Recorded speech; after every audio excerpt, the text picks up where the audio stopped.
നമസ്കാരം. ഗ്ലോബൽ സമയത്തിലേക്ക് സ്വാഗതം. ഇന്ന് ഇലക്ട്രിക് വാഹനങ്ങളുടെ കാലമാണ്.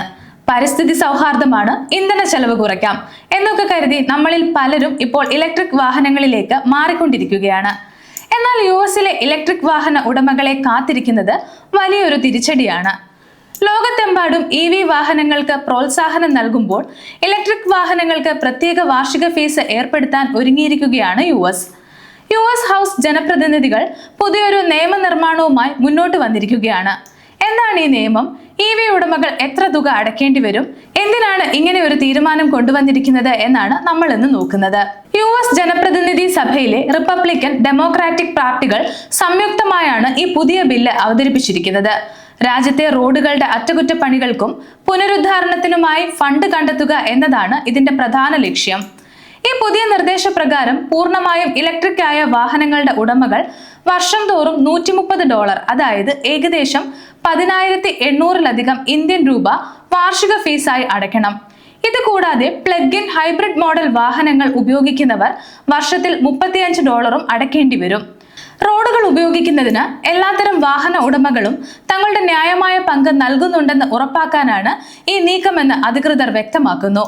നിലവിലെ റോഡ് സുരക്ഷാ വികസന നിയമങ്ങളുടെ കാലാവധി സെപ്റ്റംബർ 30 അവസാനിക്കുകയാണ്. ഇതിനു മുന്നോടിയായി ഏകദേശം $500 ബില്യൺ ചെലവ് പ്രതീക്ഷിക്കാവുന്ന ബിൽഡ് അമേരിക്ക 250 ആക്ടിന്റെ ഭാഗമായാണ് ഫീസ് കൊണ്ടുവന്നിരിക്കുന്നത്. US house transportation and infrastructure കമ്മിറ്റിയുടെ റിപ്പബ്ലിക്കൻ ചെയർമാൻ സാം ഗ്രേവ്സും പ്രമുഖ ഡെമോക്രാറ്റിക് അംഗം റിക് ലാറൻസും ചേർന്നാണ് ഈ ബില്ല് അവതരിപ്പിച്ചത്. എന്തുകൊണ്ടാണ് ഇലക്ട്രിക് വാഹനങ്ങൾക്ക് മാത്രം ഇപ്പോൾ ഇങ്ങനെ ഒരു പ്രത്യേക ഫീസ് ഏർപ്പെടുത്തിയിരിക്കുന്നത് എന്ന സംശയം നമ്മളിൽ പലർക്കും ഉണ്ടാകും. അതിനൊരു കൃത്യമായ കാരണമുണ്ട് എന്നാണ് അധികൃതർ പറയുന്നത്. യുഎസ് കേന്ദ്ര ഫണ്ടിലേക്ക് റോഡ് അറ്റകുറ്റപ്പണികൾക്കായി പണം കണ്ടെത്തുന്നത് പെട്രോൾ, ഡീസൽ എന്നിവയുടെ മേൽ ചുമത്തുന്ന ഇന്ധന നികുതിയിലൂടെയാണ്. എന്നാൽ ഇലക്ട്രിക് വാഹനങ്ങൾക്ക് ഇന്ധനം ആവശ്യമില്ലാത്തതിനാൽ അവർ ഈ നികുതി നൽകേണ്ടതില്ല. ഇതാണ് ഗവൺമെന്റിനെ ഇത്തരമൊരു തീരുമാനത്തിലേക്ക് നയിച്ചത് എന്നാണ് റിപ്പോർട്ടുകൾ പറയുന്നത്. കഴിഞ്ഞ 30 വർഷമായി യുഎസ് കോൺഗ്രസ് ഇന്ധന നികുതി വർദ്ധിപ്പിച്ചിട്ടില്ല എന്നതും ഇവിടെ ശ്രദ്ധേയമായ കാര്യമാണ്. ഈ നിയമം പാസ്സായാൽ ഉടമകൾ അടയ്ക്കേണ്ട ഫീസ് തുക കാലക്രമേണ വർദ്ധിക്കും. നിർദ്ദേശപ്രകാരം 2029 മുതൽ ഓരോ വർഷവും ഈ വാർഷിക ഫീസിൽ $5 വീതം വർധനവുണ്ടാകും. ഇലക്ട്രിക് വാഹനങ്ങൾക്ക് പരമാവധി $150 വരെയും പ്ലഗ് ഇൻ ഹൈബ്രിഡ് വാഹനങ്ങൾക്ക് പരമാവധി $50 വരെയും ഈ തുക വർദ്ധിപ്പിക്കാം.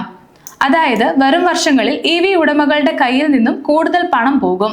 അടുത്ത 10 വർഷത്തിനുള്ളിൽ ഈ ഫീസിലൂടെ മാത്രം ഏകദേശം $30 ബില്യൺ സമാഹരിക്കാൻ കഴിയുമെന്നാണ് ഉദ്യോഗസ്ഥർ കണക്കാക്കുന്നത്. നിലവിൽ യുഎസിലെ ചില സംസ്ഥാനങ്ങൾ പ്രാദേശികമായി ഇവികൾക്ക് റോഡ് റിപ്പയറിംഗ് ഫീസ് ഈടാക്കുന്നുണ്ട്. എന്നാൽ കേന്ദ്ര സർക്കാർ തലത്തിൽ ഇത്തരമൊരു ഫീസ് വരുന്നത് ഇതാദ്യമായാണ്. നേരത്തെ 2025 ഫെബ്രുവരിയിൽ ചില റിപ്പബ്ലിക്കൻ സെനറ്റർമാർ $1000 വരെ വലിയൊരു തുക ഇവികൾക്ക് നികുതിയായി ചുമത്താൻ നിർദ്ദേശിച്ചിരുന്നു. അതിലും ഭേദപ്പെട്ട തുകയാണ് ഇപ്പോഴത്തെ ഈ $130 എങ്കിലും പരിസ്ഥിതി സംഘടനകളിൽ നിന്നും അനുകൂലികളിൽ നിന്നും ഇതിനെതിരെ വലിയ വിമർശനങ്ങൾ ഉയരുന്നുണ്ട്. ഈ ബില്ലിനെതിരെ ശക്തമായ വിയോജിപ്പുമായി പ്രമുഖ പരിസ്ഥിതി സംഘടനകൾ രംഗത്തെത്തിയിട്ടുണ്ട്. ഈ ബില്ല് ഇലക്ട്രിക് വാഹനങ്ങളുടെ ചാർജിംഗ് ഇൻഫ്രാസ്ട്രക്ചറിനുള്ള ഫണ്ട് വെട്ടിക്കുറയ്ക്കുമെന്നും പരിസ്ഥിതി സൗഹൃദ വാഹനങ്ങളിലേക്കുള്ള മാറ്റത്തെ ഇത് മന്ദഗതിയിലാക്കുമെന്നും അവർ കുറ്റപ്പെടുത്തുന്നു. പെട്രോൾ കാർ ഉടമകൾ വർഷത്തിൽ ശരാശരി $73 മുതൽ $89 വരെ മാത്രം ഇന്ധന നികുതി നൽകുമ്പോൾ ഉടമകളിൽ നിന്നും $130, $150 വാങ്ങുന്നത് തികച്ചും അന്യായമാണെന്ന് അസോസിയേഷനുകൾ പറയുന്നു.